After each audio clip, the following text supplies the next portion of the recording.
ज़्यादा इम्पोर्टेंट है। अब हम लोग जो है कुछ बेसिक सारे सवाल को लेंगे, है ना, और उसको सॉल्व करेंगे, ठीक है ना। हम लोगों ने जो चीज़ें पढ़ा है, जो डिफिनेशन पढ़ा है, और उन्हीं से रिलेटेड हम लोग सवाल, बेसिक सारे सवाल लेंगे और उनको सॉल्व करेंगे, ठीक है। तो सबसे पहले तो हम सवाल को सॉल्व करने का जो डिफिनेशन मैं लिखाया हूं कि log n to the base a equal x है ना, वही चीज है जो हम लोगों ने पढ़ा है ना पहले भी। तो log n to the base a है इक्वल x का मतलब कि a पर कितना पावर चढ़ाया जाए ताकि वो n के बराबर हो, और वह जो पावर होगा वो मेरा आंसर होगा। तो कहने का मतलब ये है कि log n to the base a equal x का x लिखने का मतलब ये होता है कि a के ऊपर कितना पावर चढ़ाएंगे ताकि वो n के बराबर हो जाएगा। a पर कितना पावर चढ़ाएंगे ताकि n के इक्वल हो जाए, वो जो पावर है वो मेरा क्या होगा, आंसर होगा। अब जैसे यहां पर सवाल है, जैसे log 4 टू द बेस 2, इसे हमें सॉल्व करना है, फाइंड करना है कि ये कितने के इक्वल आएंगे। तो log 4 टू द बेस 2 का मतलब कि 2 के ऊपर कितना पावर चढ़ाएंगे, है ना, 2 पर कितना पावर चढ़ाएंगे ताकि 4 के इक्वल आ जाए। तो 2 पर कितना पावर चढ़ाएंगे ताकि 4 के बराबर आ जाएगा, तो 2 पावर, है ना। तो देखिए 2 पर पावर अगर 2 चढ़ा देंगे तो किसके इक्वल आ जाएंगे, 4 के इक्वल आ जाएंगे। तो 2 पर कितना पावर चढ़ाना पड़ेगा भाई, 4।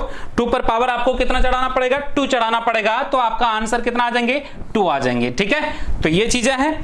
अब दूसरा जो सवाल है कि log 8 टू द बेस 2, इसका मतलब क्या हुआ कि इसे हमें सॉल्व करना है। सॉल्व करने का मतलब इसका वैल्यू बताना है कि क्या आएंगे। तो इसका मतलब ये हुआ कि 2 पर कितना पावर चढ़ाएंगे ताकि 8 के बराबर हो जाएगा, मतलब 2 के ऊपर में कितना पावर देंगे, है ना, 2 के ऊपर में कितना पावर चढ़ाएंगे ताकि वो 8 के बराबर हो जाए। तो कितना पावर चढ़ाना पड़ेगा, 3 पावर चढ़ाना पड़ेगा। 2 पर पावर 3, है ना, 2 पर पावर 3, पावर 2 पर कितना पावर चढ़ाना पड़ेगा, 3, तब ना 2 इंटू 2 इंटू 2 कितना आएंगे, 8 के बराबर आ जाएंगे। तो 2 पर पावर कितना चढ़ाना पड़ेगा, 3, तो आपका 3 आंसर आ जाएंगे, ठीक। अब नेक्स्ट जो सवाल है log 27 टू द बेस 3 है ना, इस सवाल को सॉल्व करना है। तो वही डिफिनेशन कि 3 पर कितना पावर चढ़ाएंगे ताकि 27 के इक्वल आ जाए, 27 के बराबर आ जाए। आपके दिमाग में आंसर आ गया होगा कि कितना पावर चढ़ाएंगे, है ना, कितना पावर चढ़ाएंगे भाई, 3 इंटू 3 इंटू 3, है ना, 27 होता है। तो 3 पर पावर कितना चढ़ाना पड़ेगा, 3 चढ़ाना पड़ेगा, ठीक है ना। ताकि 3 पर पावर 3 चढ़ाएंगे तो कितने के इक्वल आ जाएंगे, 27 के इक्वल आ जाएंगे, ठीक है। अब log 512 टू द बेस 8 है, log 512, है ना, बेस में 8 लिखा हुआ है। तो 8 पर कितना पावर चढ़ाएंगे ताकि 512 के 512 के बराबर आ जाए। तो कितना पावर चढ़ाना पड़ेगा भाई, है ना, तो पावर आपको 3 चढ़ाना पड़ेगा। 8 पर पावर 3 कहे तो 512, आप देख सकते हैं 8 पर पावर 3, तो 8 इंटू 8 इंटू 8 कीजिएगा, है ना, 64 इंटू 8 कीजिएगा, है ना, और आपका कितना आ जाएगा। तो देख सकते हैं 8 चौके बाद 3 आ जाएंगे, और 48 और 3 51, देखिए 512, ठीक है ना। तो 8 पर पावर आपको कितना चढ़ाना पड़ेगा, 3 चढ़ाना पड़ेगा, है ना। अब log 125 टू द बेस 5 है, तो इसका मतलब 5 पर कितना पावर चढ़ाएंगे ताकि 125 के इक्वल आ जाए। तो आपको 5 पर कितना पावर चढ़ाना पड़ेगा भाई, है ना, तो 5 पर पावर 3, ताकि 5 इंटू 5 कीजिएगा, है ना, तो आपका 125 आ जाएंगे। तो 5 पर कितना पावर चढ़ाएंगे ताकि 125 के बराबर आ जाए, तो 3 पावर। 5 पर जब पावर 3 चढ़ जाएगा तब 125 के इक्वल आ जाएगा, ठीक है। तो वही बात लिखे हैं, log n to the base a equal x का मतलब a पर कितना पावर चढ़ाया जाए ताकि वह n के बराबर हो, और वह जो पावर होगा वो मेरा आंसर होगा। कौन आंसर होगा, पावर। वो जो पावर चढ़ा रहे हैं ना, जैसे पावर यहां पर 2 पर कितना पावर चढ़ाएंगे, 4 आएगा, तो 2 पर पावर कितना चढ़ाए, 2 चढ़ाए, है ना, 2 चढ़ाए, तो वो जो पावर 2 है वो मेरा आंसर है। देखिए 2 log 8 टू द बेस 2, तो 2 पर पावर कितना चढ़ाएंगे ताकि 8 के इक्वल आ जाएगा, तो 2 पर पावर 3 चढ़ाना पड़ेगा। वो जो पावर 3 है वो मेरा आंसर है ना, वो जो 3 पावर है, ठीक। अब आगे log 81 टू द बेस 3 है ना, log 81 टू द बेस 3 है, और इस सवाल को हमें देखना है तो 3 पर पावर कितना चढ़ाएंगे ताकि 81 के इक्वल आ जाए? तो 3 पर पावर कितना चढ़ाएंगे भाई, है ना 4 कहे तो आपका 3 पर पावर 4 चढ़ाएंगे तो 3 इंटू 3 कीजिएगा तो आप देख सकते हैं इसको, है ना, तो 9 इंटू 9 कहे तो 81 आ जाएंगे। ठीक है, तो 3 पर पावर कितना चढ़ाना पड़ेगा 4, तो आंसर आ जाएंगे 4। ठीक, तो log 4 टू द बेस √2। अब यहां पर वहां की √2 के ऊपर में कितना पावर चढ़ाएं ताकि वो 4 के इक्वल आ जाए। ठीक है, तो आप देखिएगा √2 के ऊपर कितना पावर चढ़ाएंगे ताकि 4 के इक्वल आ जाए। तो √2 के ऊपर में अगर आप 4 पावर चढ़ाते हैं तो देखिएगा कि वो 4 के इक्वल आ जाएंगे। तो √2 का मतलब 2 पर पावर हाफ, 2 द पावर 4, 2 2 जा 4 और 2 का स्क्वायर कितना आ जाएंगे 4। तो √2 पर पावर 4 चढ़ाना पड़ेगा। देखिए 4 पावर है तो 2 पावर तो रूट को काटेगा और 2 पावर रहेगा तो 2 पर पावर 2 कहे तो 4 आ जाएंगे। ठीक है, तो आपका कितना आ जाएंगे, √2 पर कितना पावर चढ़ाएं ताकि 4 के इक्वल आ जाएगा, तो 4 आपका आंसर आ जाएंगे। अब log 5 टू द बेस 1/5 है ना, क्या है log 5 टू द बेस 1/5, 1/5 पर कितना पावर चढ़ाएंगे ताकि 5 के इक्वल आ जाए। तो 1/5 के ऊपर कितना पावर चढ़ाएंगे ताकि 5 के इक्वल आ जाए। तो 1/5 के ऊपर कितना पावर चढ़ाना पड़ेगा -1, है ना, तो आप देख सकते हैं 1/5 के ऊपर -1 पावर चढ़ेगा तो नीचे वाला ऊपर, ऊपर वाला नीचे, 5/1 कहे तो 5। ठीक है, तो 1/5 के ऊपर कितना पावर चढ़ाना पड़ेगा -1 ताकि नीचे वाला ऊपर, ऊपर वाला नीचे आएगा तो 5 बच जाएंगे। ठीक है, तो आंसर कितना आएंगे -1 आ जाएंगे। अब log 1/4 टू द बेस 4 है तो 4 के ऊपर कितना पावर चढ़ाएंगे ताकि 1/4 के इक्वल आ जाए। तो 4 पर कितना पावर, 4 पर पावर अगर -1 चढ़ाइएगा तो इसको ये कितना के बराबर आ जाएगा 1/4 के बराबर आ जाएगा। तो 4 के ऊपर कितना पावर चढ़ाना पड़ेगा -1, ये आपका आंसर आ गया। अब नेक्स्ट जो है आपका है log 1/9 टू द बेस 1/3 है तो 1/3 के ऊपर कितना पावर चढ़ाएंगे ताकि 1/9 के इक्वल आ जाए। तो 1/3 के ऊपर कितना पावर चढ़ाना पड़ेगा 2 पावर, है ना, तो 1/3 का स्क्वायर कीजिएगा तो आप देखिए 1/9 आ जाएंगे। तो 1/3 के ऊपर कितना पावर चढ़ाना पड़ेगा भाई 2 पावर, है ना, ताकि वो 1/9 के इक्वल आ जाए। एकदम डिफिनेशन को क्लियर कर ध्यान में रखिए कि इसके ऊपर कितना पावर चढ़ाएंगे ताकि इसके इक्वल आ जाए, है ना, यही बात लिखा गया है ना। और हम लोग जो हिंदी में बड़ा बेहतरीन तरीके से ये चीजें जो मैं हिंदी में लिखाता हूं बार बार, ठीक है ना, ये आपको कोई भी नहीं लिखाएगा। ठीक है ना, आप देख सकते हैं, है ना, किसी को भी कंपैरिजन कर सकते हैं और इसी के जरिए, यही तो कॉन्सेप्ट है और इसी के जरिए से तो सवाल बनता है।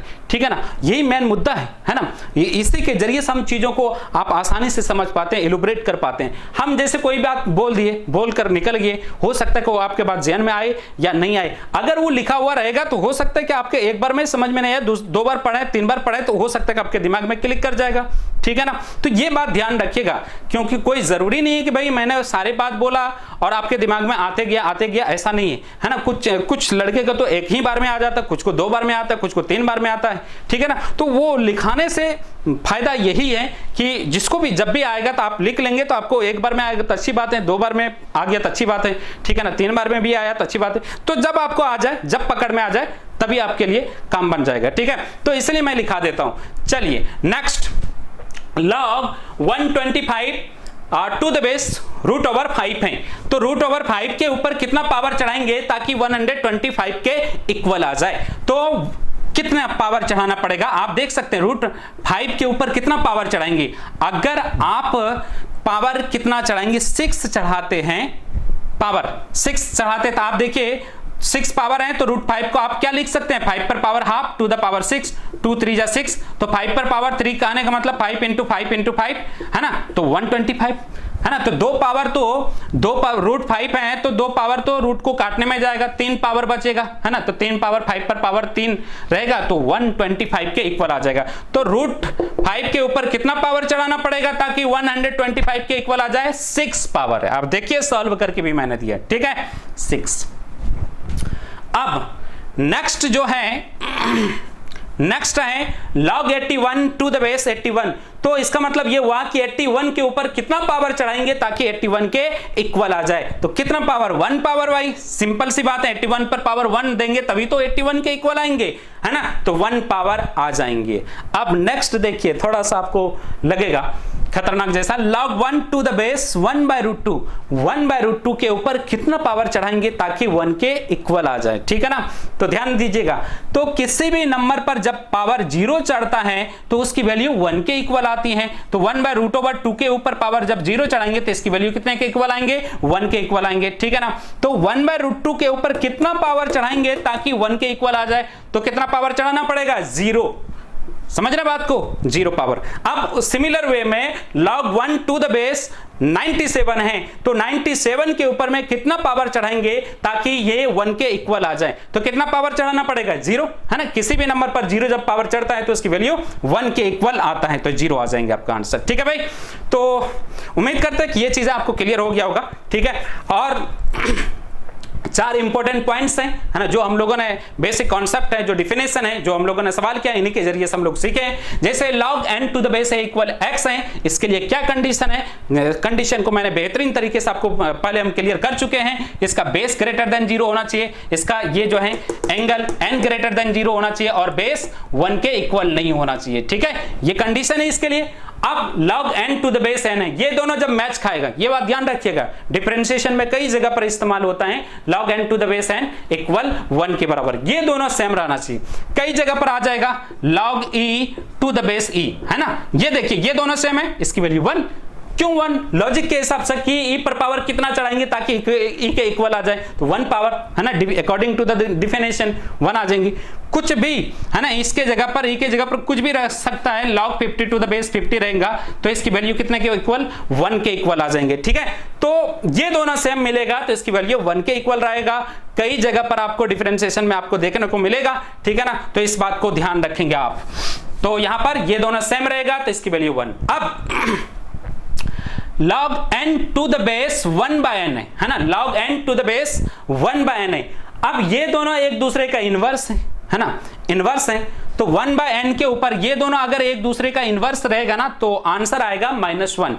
आप देख सकते हैं यहां पर log 5 टू द बेस 1/5 है, देखिए -1, 1/5 के ऊपर कितना पावर चढ़ाएंगे ताकि 5 के इक्वल आ जाए, तो -1 पावर, ठीक है ना। या आप देख सकते हैं log 1/4 टू द बेस 4 है, ये एक दूसरे का इनवर्स है, -1। तो वही मैंने लिखा है कि log n और टू द बेस 1/n है, ये दोनों एक दूसरे का इनवर्स रहता है तो इसकी वैल्यू -1 के इक्वल आता है। तो आप देख सकते हैं 1/n के ऊपर कितना पावर, -1 पावर चढ़ाइएगा तो नीचे वाला ऊपर, ऊपर वाला नीचे, n/1 कहे तो आपका n आ जाएंगे, ठीक है, तो -1। अब नेक्स्ट जो है log 1 to the base a equal 0, है ना, log 1 का मान 0 होगा, log 1 रहेगा और बेस में कुछ भी दे दें उसकी वैल्यू 0, log 1, ये बात ध्यान रखिएगा, इसका भी कई जगह पर इस्तेमाल होता है, ठीक है ना। और कई बच्चे पूछते रहते हैं सर log 1 0 कहां से आ जाता है, ठीक है ना। तो log 1 to the base a equal 0, जैसे log 1 टू द बेस 5 है तो 5 पर कितना पावर चढ़ाएंगे ताकि 1 के इक्वल, 0 पावर। किसी भी नंबर पर 0 पावर की वैल्यू 1 तो 1 आ जाएंगे, तो आपका कितना पावर चढ़ाना पड़ेगा, 0। log 1 टू द बेस 100 है ना, तो log 1 टू द बेस 100 पर कितना पावर चढ़ाएंगे ताकि 1 के इक्वल आ जाए, कितना पावर भाई, है ना, आपको पता है कितना पावर चढ़ाना पड़ेगा, है ना, 0 पावर, तो 0 आ जाएंगे। log 1 टू द बेस 200 कितना पावर, 0 पावर, ठीक है ना। तो log 1 रहेगा ना, बेस में कुछ भी रहेगा तो उसकी वैल्यू 0 होगी। हाँ, कुछ भी का मतलब आप समझिएगा, कुछ भी का मतलब ये कंडीशन के हिसाब से रहेगा, है ना, बेस ग्रेटर देन 0 और बेस इज नॉट इक्वल 1, है ना, ये कंडीशन को फुलफिल करते हुए कुछ भी रहेगा, है ना। ऐसा नहीं कि कुछ भी सर बोला तो कुछ भी लगा दो, माइनस भी लगा दो, ठीक है ना, ऐसा नहीं है, ठीक है ना। कुछ भी कहने का मतलब इस कंडीशन को फुलफिल करते हुए जो चीज आएगा, ठीक है। तो ठीक, तो यहां तक आप नोट डाउन कर लीजिएगा, ठीक है, यहां तक नोट डाउन कर लीजिए और फिर कुछ सवाल देखते हैं। चलिए, आप या तो पॉज करके देख लें या स्क्रीनशॉट ले लें, ठीक है।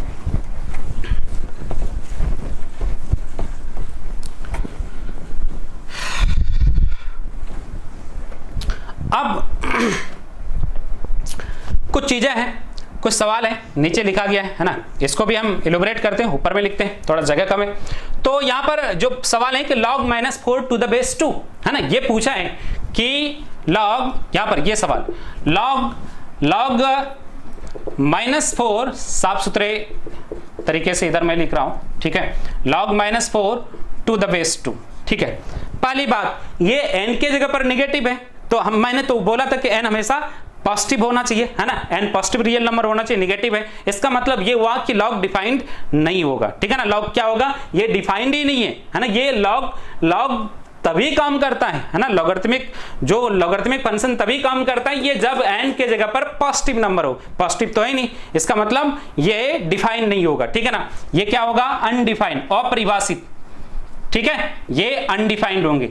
दूसरी तरफ से इस बात को समझेंगे तो यूं बोलेंगे कि 2 पर पावर कितना चढ़ाएंगे ताकि -4 के इक्वल आ जाए। कुछ भी 2 पर पावर कुछ भी चढ़ा दो भाई, पॉजिटिव नंबर चढ़ाओगे तो पॉजिटिव ही आएगा ना। ठीक, अगर सपोज दिमाग में आता है कि निगेटिव चढ़ा दो, चलिए 2 पर पावर -1 कहे तो 1/2, 2 पर पावर -3 कहे तो 1/8, ठीक है, कभी निगेटिव आ ही नहीं सकता। 2 पर कोई भी पावर चढ़ा दो निगेटिव आएगा नहीं, ठीक है ना। तो ऐसा कोई भी पावर 2 पर नहीं चढ़ेगा जिसके जरिए से 2 पर पावर ऐसा कुछ भी नहीं होगा जिसके जरिए से -4 आ जाए। इसका मतलब ये अनडिफाइंड हो गया, है ना। इधर से भी समझ सकते हैं, उधर से भी समझ सकते हैं, ठीक है।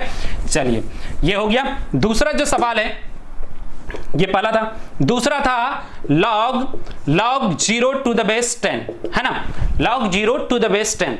अब सवाल ये है कि 10 के ऊपर कितना पावर चढ़ाएंगे ताकि 0 के इक्वल आ जाए, ठीक है ना। 10 के ऊपर कितना पावर चढ़ाएंगे ताकि वो 0 के इक्वल आ जाए। आप यहां पर कितना पावर चढ़ाएंगे आप बताएं तो। 10 के ऊपर अगर आप कुछ भी चढ़ाते हैं, है ना, कुछ भी चढ़ाते हैं, 2 चढ़ाएंगे तो 0 से तो बड़ा ही आएगा, -1 चढ़ाते हैं, है ना, 0 से बड़ा ही होगा। लेकिन अगर आप ये, तो इसका मतलब क्या होगा, 10 पर पावर कुछ भी चढ़ाएं तो वो हमेशा 0 से बड़ा ही हो रहा है, ठीक है ना। तो इसको अनडिफाइंड बोल सकते हैं, अनडिफाइंड बोल सकते हैं, ऐसा कोई भी पावर नहीं होगा। लेकिन अनडिफाइंड को दूसरे और भी बेहतरीन तरीके से इसको हम क्लियरिफाई कर दें कि 10 पर पावर अगर -∞ चढ़ा दे, ठीक है ना, तो 10 पर पावर -∞ कहे तो 1/10 पर पावर इंफिनिटी, 10 पर पावर इंफिनिटी कहे तो 1/∞, 1/∞ कहे तो 0। तो अनडिफाइंड को बेहतरीन तरीके से अगर इसको और लिखें तो log 0 to the base 10 को आप क्या लिख सकते हैं, log 0 to the base 10 को -∞ भी लिख सकते हैं, ठीक है ना। अनडिफाइंड का दूसरा नाम +∞ या -∞ होता है, तो -∞ इससे ज्यादा एक्यूरेट आंसर है, लेकिन दोनों सही, अनडिफाइंड बोलिए या -∞, है ना। तो 10 पर पावर अगर -∞ चढ़ाएंगे तो 0 के इक्वल आने लगेगा, ठीक। तो इसको कॉपी कर लेंगे। चलिए और भी तो सिमिलर वे में, और तीसरा log जो है 0 to the base ½ है, तो log 0 to the base ½ है, तो ½ पर कितना पावर चढ़ाएंगे ताकि वो 0 के इक्वल आ जाए। तो ½ पर पावर कितना चढ़ाना पड़ेगा, है ना, तो कोई भी पावर चढ़ाएं, है ना, 0 के इक्वल नहीं आएगा तो अनडिफाइंड बोल सकते हैं, अनडिफाइंड, ठीक है ना। या फिर log 0 to the base ½ तो आपका इंफिनिटी पावर, क्योंकि 0 और 1 के बीच का नंबर है, तो ½ पर पावर अगर इंफिनिटी चढ़ाएंगे तो ये आपका 0 के इक्वल आता है, ठीक है, ये हो गया। अब लास्ट वन जो सवाल है, log 1 to the base 1। अच्छा ये बताओ कितना होगा, है ना। आपके दिमाग में आ रहा होगा कि सर ये क्या होगा, ये तो 1 हो जाएगा, ठीक है ना। भाई साहब 1 तो ठीक है, आपके हिसाब से 1 पर पावर कितना चढ़ाएंगे ताकि 1 के इक्वल आ जाए, ठीक है ना। 1 पर पावर 1 के इक्वल, तो 1 पर पावर 2 भी तो चढ़ा सकते हैं ना, 1 पर पावर 1 भी चढ़ा सकते हैं, 1 पर पावर 2 भी चढ़ाएंगे 1, 3 भी चढ़ाएंगे 1, 4 भी चढ़ाएंगे 1, 5 भी चढ़ाएंगे 1, कुछ भी 1 ही आएगा। तो इसका मतलब ये हुआ कि कोई यूनिक वैल्यू नहीं है ना, कोई डिफाइंड वैल्यू नहीं है, तो इसलिए जो है log 1 to the base 1 को अनडिफाइंड कहा जाता है, ठीक है ना। बड़ा कंफ्यूजन होता है कई लोग को, ठीक है। तो कॉपी कर लेंगे इसे, ठीक है, कॉपी कर लीजिए। बढ़ते हैं नेक्स्ट सवाल की तरफ।